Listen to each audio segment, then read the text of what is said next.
talaga ang mundo ng politika. Napakagulo kasi lalo na sa atin, maraming traidor. At traidor si Bangag. Pwede naman kayo makipag-friend sa amin eh. Sa Amerika, basta fair deal. Fair square. Okay? At yan naman ang nakikita ko kay Pangulong Duterte.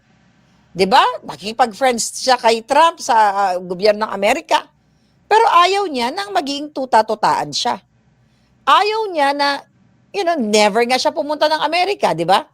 So, pwede tayong maging magkaibigan, pero when it comes to deal, dapat both parties magbe-benefit. It's the same thing na ginawa ni PRRD with China. 'Di ba? Both parties, both bansa magbe-benepisyo, hindi lang ang China. Right? Nung panahon ni PRRD, hindi ka nga pwede makipag-away. And I don't think Sara, pag naging presidente si Sara, ay makikipag-away yun sa Amerika. Kung si PRRD nga, nakipagkaibigan si Inday Sara pa. But ganun pa man, ang nakikita ko dito, talagang si Lolo Trump ko ay love niya si PRRD. Kaya gusto niya nang gibain ang ICC. Tingnan mo, sila na ngayon nagmamakaawa. Ang yayabang-yabang ng mga putang inang yung mga yan. Dahil alam nila, kinakaya-kaya ang former president kasi hindi nila makukuha si PRRD. Kung sinunod lang ni Bangag ang gobyerno, ang batas, kung sinunod lang niya ang sinasabi niya may soberanya ang Pilipinas dahil hindi mo dapat ipagkakanulo ang isang Pilipino sa banyaga, sa hukom ng banyaga, di ba? Lahat ng remedyo dapat pipigilan mo. Pero dahil kaputang inahan ni Lisa Tanas, ni Bangag, ni Torre, ni Anyo, lahat ng makasabat, si Alpot kasama doon sa pakikipagsabuatan, yung pukin ng inang yan. Si Inday Sara hindi nakapasok, siya nakapasok. Alam niyo ang ibig sabihin? Dahil sa mga kaputang inahan nila, kaya napakidap si PRRD. Walang mali dito sa sinasabi ko. Napatunayan nyo na si Marlica lahat vindicated. Lahat ng sinabi ko ay pawang katotohanan lamang. Kaya gigil na gigil ako sa mga hayop na yan. Alam mo, 3 lang ang gusto ko mangyari. Okay? Sinabi ko na, actually, mamatay si Bangag o matanggal. 2 lang naman yan eh. Mamatay siya dahil adikto siya, dahil sa kasusuyop niya, or matanggal siya. Then, anong next? Maging presidente si Sara, then pauwiin si PRRD. Ako wala na akong pakialam, sa totoo lang eh. Kung tawag dito, ni Sara, kung ano yung maging desisyon niya later on sa mga kabinete niya. For sure, pipili siya ng matitong tao, ng mga tao, matino o hindi matino, na later on, bubugbugin din natin sa social media, na hindi rin natin magugustuhan. And that's fucking normal. Diba? Pero ang gusto ko, pagbayaran ni Lisa Tanas, ni Marcos, ni Trillanes, ni Bonjing Remulla, dahil silang magkakasabwat na pinagkanulo nila si Pangulong Duterte. And Trump will be the big help, sa pangyayaring ito. Umaaray na sila eh. Sinasanction na sila, di ba? Alam niyo, last year pa, pinagpuputol, hindi sila pwede makapasok, nag-iiyak yung isang, sino ba nakalimutan ko na, yung isang judge, isa sa mga judges doon, na hindi sila makapagbayad ng bahay nila, lahat, putol na. Di ba? Kumikita kasi sila diyan sa mga binibigay na donation o pondo, or donation ng mga country members. Okay? So ngayon, mga kababayan, itong hayop na bangag na ito, alam mo, again, doon pa rin tayo papasok sa hayop na bangag na ito. Dahil siya talaga ang traidor sa kaban ng bayan. Pati mga, yes, sabi ni Ron, kakabwisit yung ICC na yan. Ano na nangyari sa kaso ni PRD? Wala pa rin ebidensya, yung attorney Conti na yan. Lahat yan may kalalagyan, yung mga jutang ginimes yan. Matatapos din yung mga hayop na yan.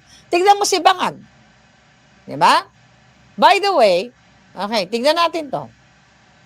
Galit na galit ang mga Bangag supporters At syempre, not only supporters, ang mga alipores ni Bangag, bakit daw pinagsisigaw-sigawan nyo si Bangag doon sa sa Davao ng mga kabataang estudyante? Ipapakita natin ulito dahil yung iba hindi nyo nakita kanina. Pero ito mas maliwanag, nakita ko to. There we go. Play lang natin uli. So nagagalit sila sa, ito nireport ng yan, ng itong Abante. Ano kung tama ang nireport ng mga walang yan. Okay? Pero minsan maganda nire-report ng Abante Minsan. Kumalat ang video sa social media kung saan makikita at maririnig na tinalakan at ininsulto ng mga di umano'y estudyante ng Kalinan National High School sa Davao City si Pangulong Bangag habang paalis ang chopper nito. Hindi pa bumagsak ang chopper, sayang. Ito'y matapos ang pagbisita ni Bangag sa Peoplesville sa Riverside, Kalinan District upang mag-inspeksyon sa pambansang pabahay sa Chuchu. Okay, pakinggan natin. Okay, tignan natin. Kung ano tanggalin ko. Tanggalin ko lang.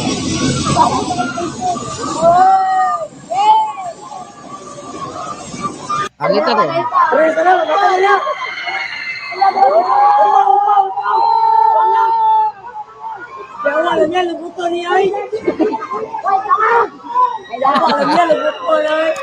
Music to my ears.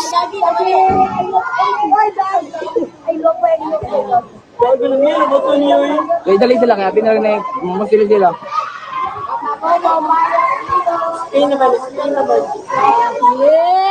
Yawa mo botong tana. Ano daw? Yawa, labuton? Ano ba yun?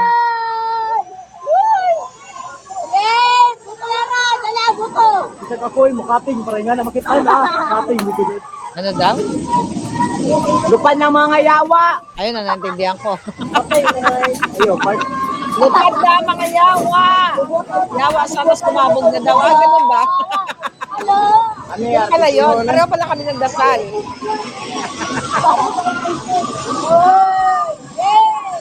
Okay. Tapos, okay, mga kababayan. Okay? Ano ibig sabihin yan? Teka, basahin natin yung comment section.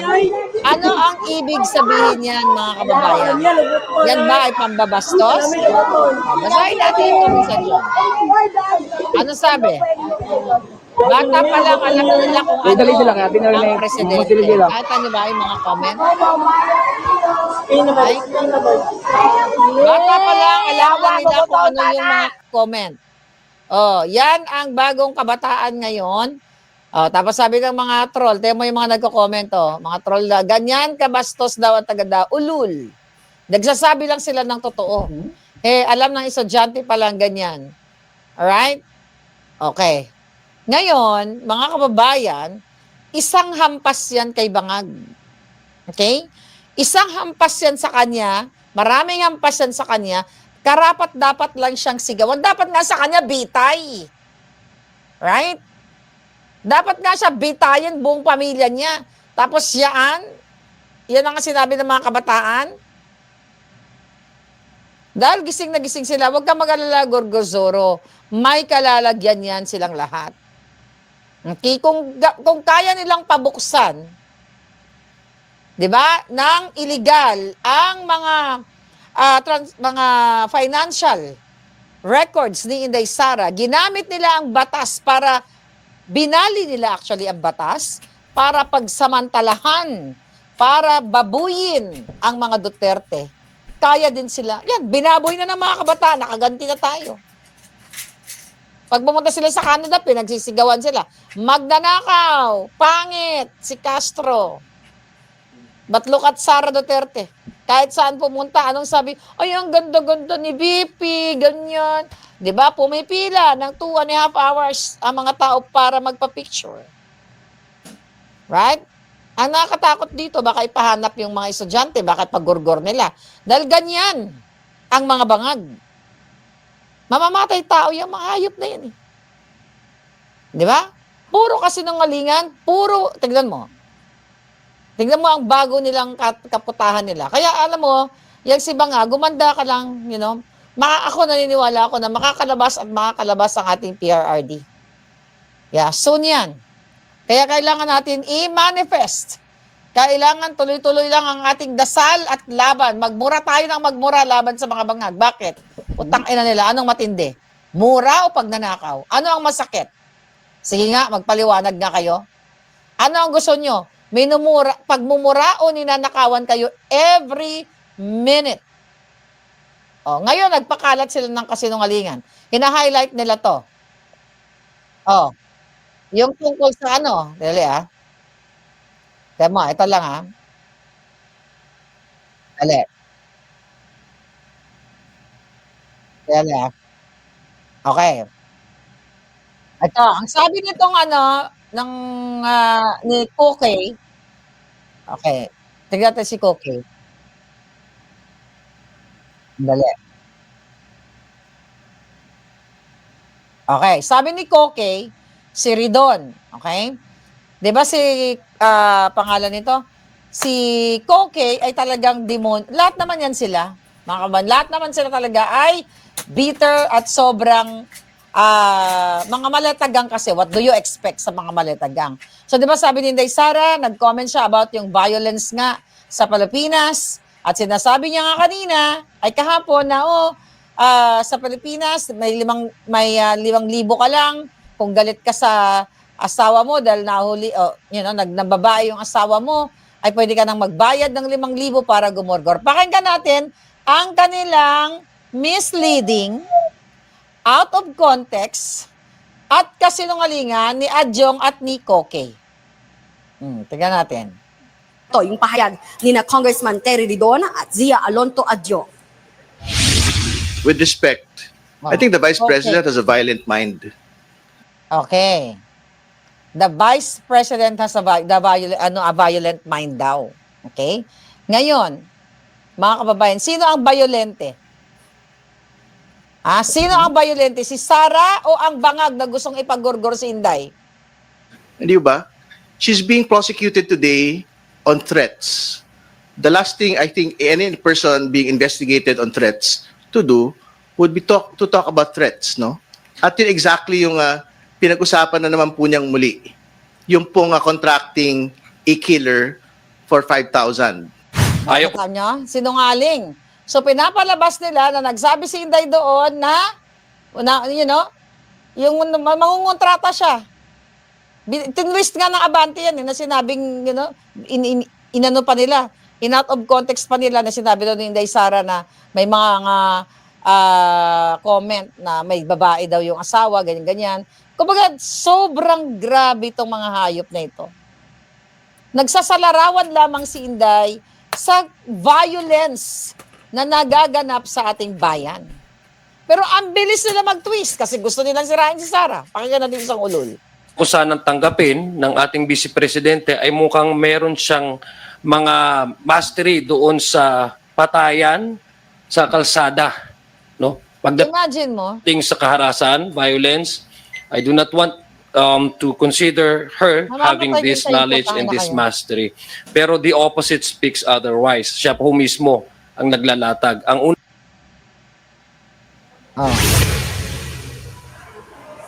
Jiggy, wala pang ang sagot yung si VP Sara kaugnay dito sa mga lahat yan kasinungalingan. Mastery daw. So kita nyo, kung hindi lang tayo nagsasalita dito, kung hindi lang kayo matalino, di ba, na alam nyo, itong mga ito ay talagang sobrang mapanira kay Inday Sara, mga kababayan, maliligaw kayo ng landas. Kasi nga, well, in fairness, dito, I don't know, nagandang tapusin yan. Ang problema kasi sa mga media, hindi sila tumutulong na itama yung mga kasinungalingan. Dapat, diba, sabi nga nila, sila yung fourth estate. Dapat itatama nila sa kanilang mga tagapanood na hindi ganon ang konteksto ng sinabi ni Sara na actually may post na naman pala may ano pala si Inday Sara, may bago siya. Okay? May bago siyang explanation diyan. Tungkol sa gun violence. Ito. Gun violence is, teka, hanapin natin. Inday Sara. Alright? So may explanation sa dyan kasi nga tinitwist na naman ng mga hayop. Paulit-ulit na lang mga kababayan yung kanilang pambababoy kay Inday. Kaya dapat talaga si Inday ay maging presidente na at tanggalin na yung mga hayop na yan, mga demonyo. Alright, gun violence is a reality, not just a clickbait, sabi niya. It is a fact that gun violence in the Philippines has become alarmingly commonplace. This is not clickbait, nor is it a headline that should be reduced to a passing remark. This is not merely a Duterte and kill. Kasi yun ang gusto nilang palabasin. It reflects the daily reality faced by Filipinos on the streets, wondering whether they can go home safely. Eh marami nga, hindi nakakarating ng buhay eh. Mga bata, patay na. Di ba? Alam nyo na yung report. 2 years old, 3, 4, 5. Ang babata, ginugurgur. Pinapasok, inakyat bahay na kayo kaagad. Reports of shootings, killings, and other violent crimes have become so frequent that many Filipinos have grown accustomed to seeing them in the news. Too many people have become victims of shootings, stabbings, kidnappings, sexual violence, and other that continue to threaten lives and undermine the sense of security every citizen deserves. The reality is Filipinos do not feel safe. Yun lang ang gustong sabihin ni Inday Sara, kaya niya nabanggit na ang violence sa Pilipinas ay talamak na kapag galit ka sa asawa mo dahil nagawa ng katarantaduhan, pwede ka na magbayad ng 5,000 para gumurgor lang ng tao. The safety of the Filipino people must be treated as national priority, not a mere single line of news item. This is not just about remark and another news for Sara Duterte. This is about our children and their future. Justice for Filipinos, God save the Philippines. Right? So, ganun nila i-twist ang mga reports. Kaya wala na silang ginawa. Di ba? Kung ano ang magandang iulat ni Bangag. Pag pumunta si Bangag sa probinsya, sinisigawan siya. Pag nasalta si Inday Sara, iti-twist nila.